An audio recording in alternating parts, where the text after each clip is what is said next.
guys, it's Ryan here and welcome to another episode of the F1 2012 Career Mode series, and today we're at the famous Spa-Francorchamps circuit in Belgium for 11 laps in the Force India, and we've got to get into the top 10 because we had a very poor qualifying yet again. 18th on the grid this time.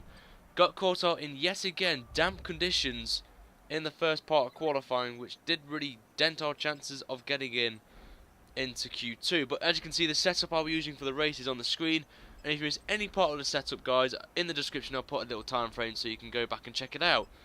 If you didn't see as well, I'm going to be starting on the prime tyres, the grey compound tyres. As here at Spa, it's the medium compound and the hard compound, or otherwise known as the silver for the softs and the grey for the hard compound tyre. So we're leaving the garage now. We've got a hell of a task on us as Hamilton's on pole, well, on the second on the grid I think. Vettel's on pole for the first time in a long time. So we have got a hell of a task if we're going to keep our championship lead going into the next race at Monza, the last European race before we hit to the flybys in Asia and America. So we're going to be on the grid. Raikkonen, another poor qualifying from him. But the lights are on, guys. We're about to start another episode of Career Mode. The lights are out, and we go straight into rich fuel. Get a good start. Get past Raikkonen already. Well, side by side with him, but he gets has a bit quicker car than us in a straight line. Going into the source, Kimi makes contact with us, hits our front right tyre, fearing we might have a puncher, but we don't. Kimi Raikkonen though has lost his end plate as Charles Pic, as we saw, took a Kimi Raikkonen style line, so it's good to see the AI doing that. But look at that, look at the AI just so slow on this first lap up Eau Rouge. We gained about 4 places as we're going to use the rest of our cars. We're going to go around the outside of Perez up into 14th place. Next car, Michael Schumacher, as we're going to see the inside of him, and then the inside of John Verne as well, up into 12th position there. So it's good little driving that from me to gain up. We've gained 6 places on the first lap, so it's good to see.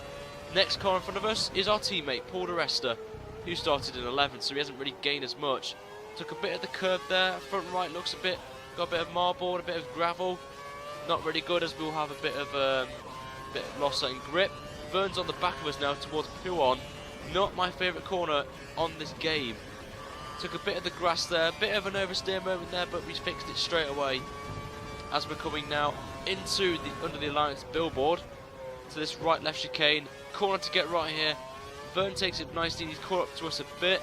Looks like the rest has pulled away a bit, but nothing really too major from what I can see. Coming to start the final sector now. We are 1.6 behind the rest of Verne. There's 4 tenths behind, and we've got a train of cars behind him. So we need to get away from Verne, so we don't get caught up in that train. Coming towards Blanchimont corner, famously known I think, where Luciano Berti had that massive crash in 2001 in the Prost, and coming towards the revamped bus stop, which was introduced in 2007, I think, or 2008. Let me know, guys, in the comments below when it was. So our first lap, a 2:04, not too bad from standing start. We caught the gap now is 1 second to di Resta, and Verne is 8 tenths behind, so we've gained 4 tenths on him. Coming up the hill towards Eau Rouge, di Resta's pulled back a bit to the drivers in front of him. We get an absolutely brilliant exit out of Eau Rouge using the rest of our cars here, as we're just going to blitz past di Resta up into 11th place. And our next target is none other than Nico Rosberg, the man that was kind of screwed of a podium in the Malaysian Grand Prix, but we won't mention any of that in this video.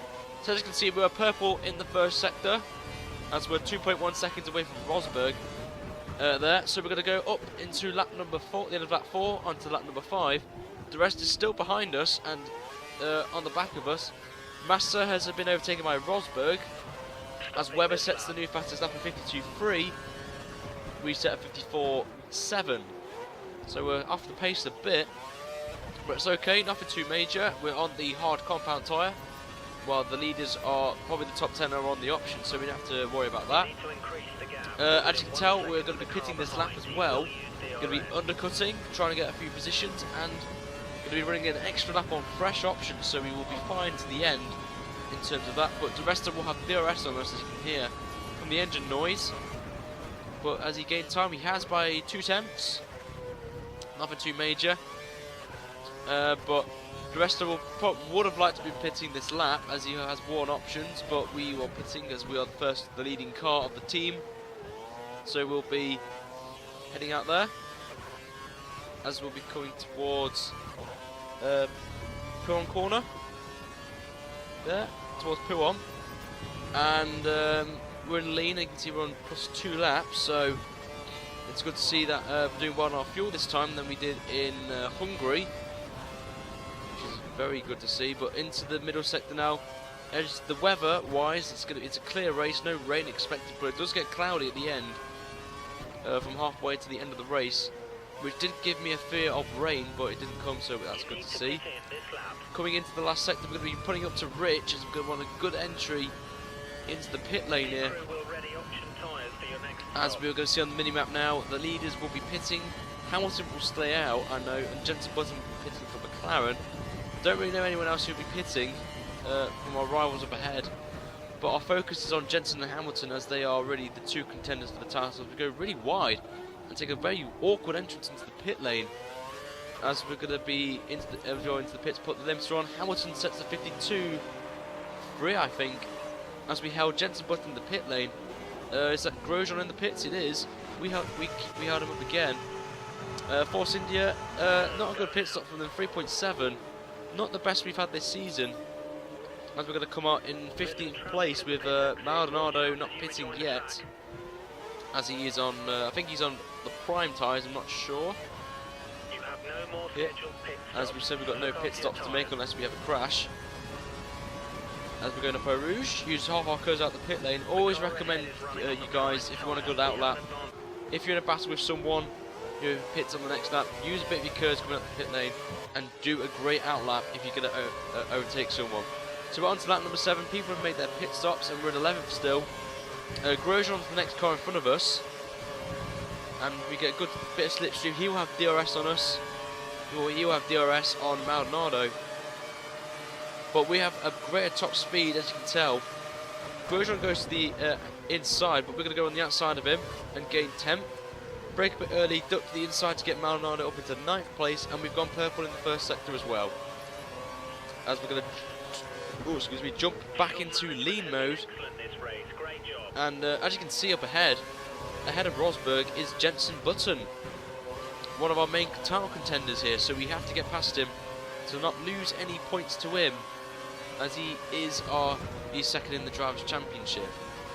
As you can tell from Puon, Rosberg is quicker than us, and Maldonado is dropping off a bit, but he hasn't made a pit stop yet, so he will be making his pit stop this lap.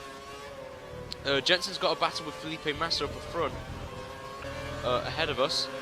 So we're going to go on to lap number 8, and we're up into 8th place now as Maldonado pitted. I think Rosberg pitted as well on the previous lap, and we can see Jensen and Felipe Massa up ahead. They're battling for 6th place. Grosjean's about 3 seconds behind, so we don't have to worry about him.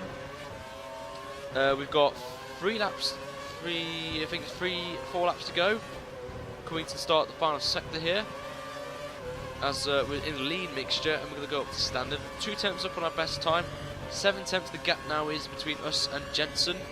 Grosjean's gained half a second on us, so that's a bad sign, and we have to keep an eye on that towards the end of the race.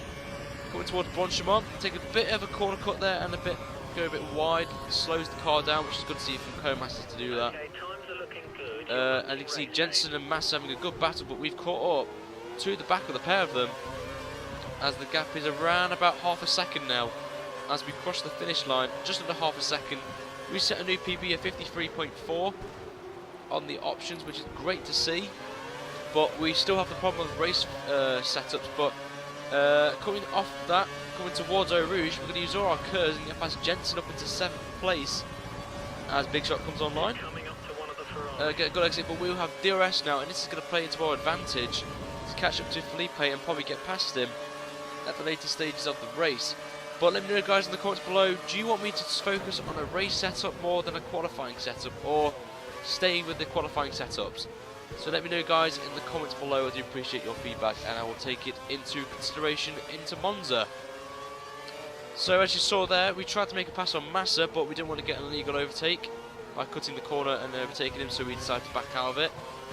But that has probably cost us the chance of getting past Felipe, as our tyres are slowly degrading and the prime runners will be fine. As you can see, it's a bit cloudy through Puon, and Jensen is going to be right on the back of us now. He is quick in this section, which is very promising to see. Going into the right-left chicane here, nothing too major here, but it's going to be very exciting this last couple of laps, as we are 9/10 down, and that was mainly because we had to lift for Massa and through Puon as well, not the best of lines to take. 4/10 Jensen Buttons behind us now. We're coming towards Blanchimont for the 9th time. We're going to have 2 laps remaining of this Belgian Grand Prix, and it looks like this is going to be our position, as Massa's slowly pulling away from us. Maybe because we were in lean a bit through that last sector, not a great idea, but we will be fine on fuel as we're just going to start lap number 10, as we pulled 2 attempts on Jensen, so that's really promising to see, as Hamilton is leading the race, which is not really good for us in the perspective, as he will definitely overtake Jensen in the standings. He will jump up to 2nd place in the Drivers' Championship.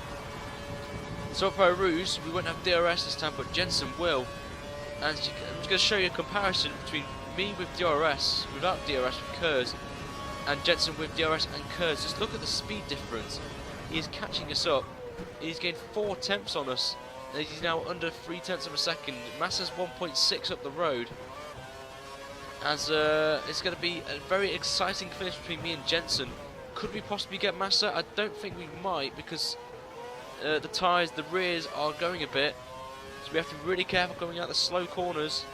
We don't want to lose the back end and crash out, and that would really not help us in our fight for the championship. It's getting really dark now at Puon. That probably gives the chance for the teams who are really good in low temperature conditions a chance to get some positions gained. Yeah, but on the minimap it looks like an exciting battle for the lead up front, with Hamilton and Alonso battling it out for the win. But we won't be focusing on that battle, as this one is hotting up, as we need to push away. We gained a 10th on Button in that middle sector. Massa's gained 2 tenths on us, but we've gained 8 tenths on our previous best time, which is great to see, as the clouds are gathering over. No chance of rain, as I've said. Coming towards bus stop for the penultimate time. Massa looks like he's a bit struggling now, as Button is still on the back of us. Coming out of the bus stop chicane for the penultimate time. Alonso sets a 51.6. An incredible time as he takes the lead of the Belgian Grand Prix with 1 lap remaining. But listen carefully to my engineer right now. Be aware the car ahead has a puncture. Yes, Massa has a puncture apparently. But has he really got a puncture? I don't think he has, because if he has, he wouldn't be taking a Rouge flat. So, co-masters, you've trolled on me. But Jensen's going to have DRS down this mid, so we're going to pull to the right to avoid Jensen getting a slipstream. But it's alright, nothing too major. Jensen's 4 tenths behind. But from what we can see in front, Massa's struggling a bit on his tyres. His front tyres look a bit struggling a bit. But are we going to catch him? I don't think we will. As you can see, we lost the back end. Our rears are really struggling for grip. Coming towards Puon for the final time. I'm so glad I'm going to have to do Puon again for a long time, as I don't like this corner in the Force India. It just doesn't want me any more speed. Jensen's catching up though, which is very scary, because we don't want him overtaking us, as we don't lose any points to Hamilton in the driver's standings, leaving Jensen himself. So we're coming through the middle sector for the final time, coming to the double right section to start the final sector for the last time. Jensen's 3 tenths behind. Massa's 1.7, so he's going to be comfortably in 6th position, as the leaders are coming towards the final corner. We're going through Blanchimont now for the final time. And are we going to keep Jensen behind? It looks like we will. Alonso take the victory. I think it's his first victory in a long time this season. He's going to take this beautifully through the final corner, and we have kept Jensen behind us, and we get 7th place. So that's really good, considering we started 18th, so we gained 11 places. So that's a great drive from us. Keeps us in the lead in the championship. The rest finished 13th, which is alright, I would say, but not good for the constructors. But here's the official result. Alonso takes the win by 2.2 seconds from Hamilton. Webber comes in third, beats Sebastian Vettel, which should have been in Malaysia. Kobayashi gets a strong finish in 5th. Massa 6th, us in 7th, Jensen Button in 8th, Rosberg in 9th, and Grosjean in 10th, completing the top 10. Shout out to Maldonado, 11th for him, good result for him. And Perez as well in 12th, good to see him. Raikkonen though, bad finish for him. At one point though, he was considered a title contender. The Drivers' Championship, 35 points now is the gap between us and Hamilton. Button is in 3rd, so he's lost out to Hamilton. Alonso's win puts him 55 points behind us, with Grosjean in 5th place, with Vettel 7th, Raikkonen 7th, and Perez in 8th, completing the top 8. With Perez, Rosberg 9th, and Webber in 10th, with a good podium finish, so he's up there. So really it's between the top 4, I would say, for the championship at that point. Constructors, McLaren extending their lead to 91 points. Ferrari are 10 points behind Force India. Lotus in 4th, Red Bull in 5th, and Mercedes completing the top 6 teams, with Marussia Caterham being the fastest of the slower teams. But that's it, guys. Thank you for watching this episode of the Career Mode series. Next time we are at Monza, the final European race of the season. Hopefully we can have a strong finish and hopefully keep on in the Drivers' Championship. But until then, guys, wherever in the world, have a great day and hope you enjoyed the video. Like, favourite and subscribe. But until Monza, take care and I shall see you later. Take care.